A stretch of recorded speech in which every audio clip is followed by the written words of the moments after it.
Welcome to RJ Rasel ভূত স্টুডিওতে সবাইকে স্বাগতম। সবাই কেমন আছেন? আশা করি ভালো আছেন, ভালোর দলে আছেন। আমিও আলহামদুলিল্লাহ ভালো আছি, ভালোর দলে আছি, থাকবো ইনশাল্লাহ। তো আজকে আপনাদের মাঝে তুলে ধরব এক ইমাম বাড়ির ভয়ানক ভূতের ঘটনা। তো চলুন শুরু করা যাক। 1987 সাল ভারতের বিহারের মধুপুরের শেষ প্রান্তে ছিল এক জীর্ণ শীর্ণ গ্রাম দরিয়াপুর। জনসংখ্যা খুব কম। গ্রামের শেষ প্রান্তে বাঁশঝাড়ার শ্মশান ঘাটের পাশে একটা ভাঙা ইমাম বাড়ি দাঁড়িয়েছিল, শতাব্দী পুরনো। কিন্তু গ্রামের কেউ সেখানে যায় না, কারণ তারা বিশ্বাস করত ওই ইমাম বাড়িতে এক তান্ত্রিককে জ্যান্ত পুড়িয়ে মারা হয়েছিল, যার অভিশাপ আজও জেগে আছে। নাম তার রফিক আনসারি, কলকাতার নাম করা ইতিহাসবিদ। সে ফোকলোর আর প্রাচীন ইসলামী স্থাপত্য নিয়ে গবেষণা করত। একদিন সে দরিয়াপুরের ইমাম বাড়ির কথা জানতে পারে। পুরনো এক ব্রিটিশ মানচিত্রে দারিয়া পীর শ্রাইন বার্ন্ড নামে মার্ক করা ছিল ওই স্থান।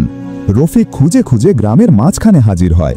স্থানীয় মসজিদের ইমাম সাহেব ধমক দিয়ে বলেন, বাবা, ওইখানে যাইও না, ওখানে আজান দিলে কানে রক্ত আসে। রফিক হেসে উড়িয়ে দেয়। রফিক রাতে সেখানে থেকে গবেষণা করতে চায়। তার সঙ্গে ছিল ক্যামেরা, নোটবুক আর পুরনো এক আরবি কিতাব। ইমাম বাড়ির মেঝেতে তখনও রক্তের মতো কালচে দাগ, দেয়ালে অদ্ভুত চিহ্ন, তামার রঙের মন্ত্র। রাত 1টা নাগাদ হঠাৎ সে দরজার কড়া নাড়া শোনে, অথচ সে তো ভেতরে তালা দিয়েছিল। দরজা খুলে দেখল কেউ নেই, কিন্তু ঠান্ডা হাওয়া বইছে না, বরং ভেতরে জ্বলে ওঠে একটি মাত্র ফানুস, যেটা সে জ্বালায়নি। রফিক পরদিন সকালে ইমাম বাড়ির পেছনে এক কাঠের বাক্স খুঁজে পায়। ভিতরে পুরনো দলিলপত্র। একটাতে লেখা, মুফতি কাসিম জাহানি, পীর দরিয়াপুরের পুত্র।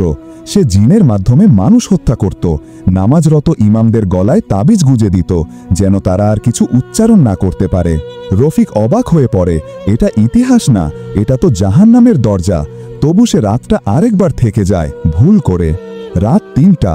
হঠাৎ ইমাম বাড়ির ভেতরে আজানের ধ্বনি শোনা যায়, কিন্তু গলা ছিল জ্বালাময়, আগুনে পোড়া। রফিক জেগে উঠে দরজার সামনে গিয়ে দাঁড়ায়।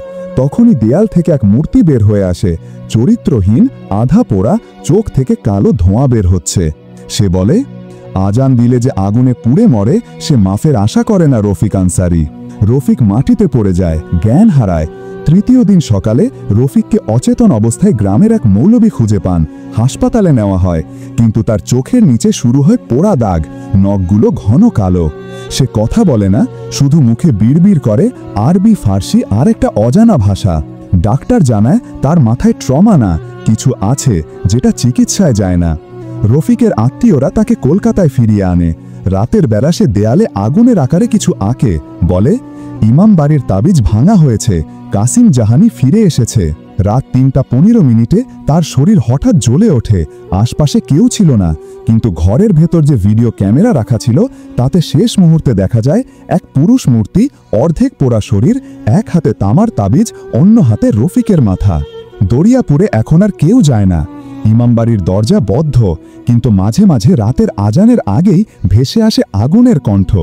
কেউ কেউ বলে রফিক মারা যাননি, বরং তিনিও এখন কাসিম জাহানির একজন শিষ্য। তো গল্পটি কেমন হয়েছে আপনাদের কাছে, কেমন লেগেছে অবশ্যই জানাবেন। আর অবশ্যই আমার ইউটিউব চ্যানেল সাবস্ক্রাইব করবেন, লাইক, কমেন্ট, শেয়ার করে বন্ধু হয়ে পাশে থাকবেন। রাইটার্স নোট, আপনি কি আমাদের সঙ্গে কোনো গল্প শেয়ার করতে চান?